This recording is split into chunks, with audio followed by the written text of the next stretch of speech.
morning guys. Gusto ko lang i-share na pabalik na po yung Panginoon. Tigilan na natin yung mga pagbabasa ng mga ritual, yung mga dinahin sa Biblia. Si Lord Jesus Christ yung namatay sa krus ng Kalbaryo. Siya yung pinahirapan. Hindi si Maria, hindi yung mga santo. Hanapin natin si Lord Jesus Christ. Malapit na siyang bumalik. Walang kapangyarihan sa pagliligtas ng kaluluwa. Ang rosaryo, dugo po ang pantubos sa kasalanan ng tao. Noong panahon ni Moses, dugo ng mga walang kapintasang hayop. Pero dahil sa dami ng nagkakasala noon, kung isa-isayin mo, maubos yung hayop. Patuloy pa rin sa kasalanan yung mga tao. Napakalaki ng mundo. Hindi lahat may hayop na walang kapintasan para ialay sa Diyos ng mga panahon na yun. Wala nakasunod kahit siya sa kautusan. Kaya ang ginawa ng Diyos Ama, ibinigay ang kanyang bugtong na anak ng si Lord Jesus Christ para sino mong sumampalataya sa Kanya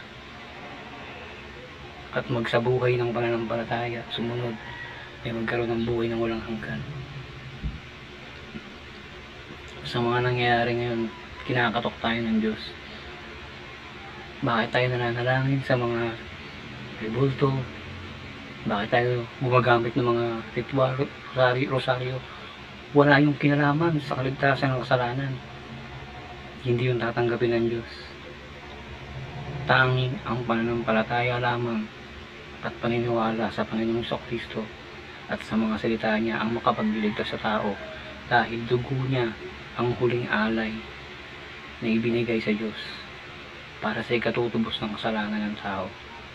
Walang kapangyarihan ang anumang gawa ng tao. Walang kapangyarihan ng mga rebulto, inaalayan. Wala yung dugo. Wala. At tanging pananampalataya lamang sa dugo ng Panginoong Kristo at sa kanyang kamatayan sa krus ng Kalbaryo at huling pagkabuhay at tanging makapagliligtas sa tao. Wala kahit sino, wala. Only the faith and obedience to the Lord Jesus Christ is the only way to the Father. Siya lang ang daan. Siya ang tanging katotohanan.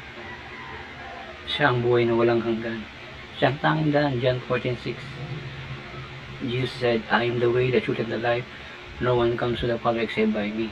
Wala. Except by Him. Sabi niya, walang daan kahit saan. Saan ka dadaan? Sa bubong. Wala. At yung mga apostol, yung mga lahat ng mga man of God, hindi sila gumamit ng anumang rosaryo, rebulto, kahit bali-balik tayo ng Bible. Galit ang Diyos sa pagsamba sa mga gawa ng kami ng tao, dahil ang nilikha dapat sumamba sa may lumikha sa taas, hindi sa mga ginawa ng tao. Yun lang po ang may share ko sa panahon na to. Malapit nang bumalik ang Panginoon. It's about time. Ibaba natin yung pride natin. Huwag tayo manghinayang sa mga, naku, matagal na akong nakaanib dito, sayang naman. Ang hinayangan niyo po ang buhay niyo, hindi yung maling paniniwala. Mas mahalaga ang buhay sa anumang bagay sa mundo. Yun lamang po. Nawa sa ngalan ng Panginoong Kristo, makatulong ito at magbigay ng kaliwanagan sa mga tao.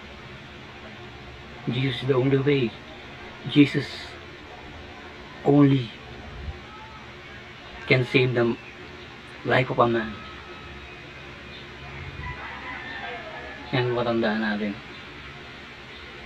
God bless mo sa atin lahat, Brother Mark po.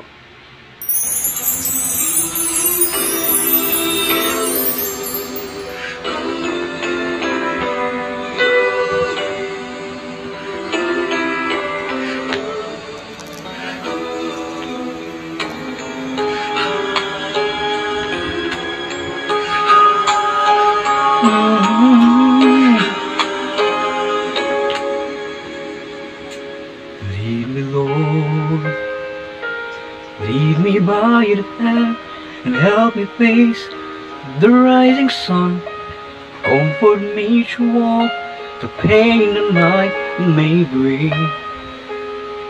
There's no other hope that I can lean upon.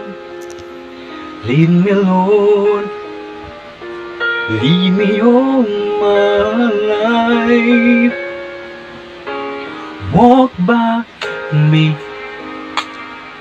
by me to cross the lonely road that I may face. Take my arms and let your hand show me the way.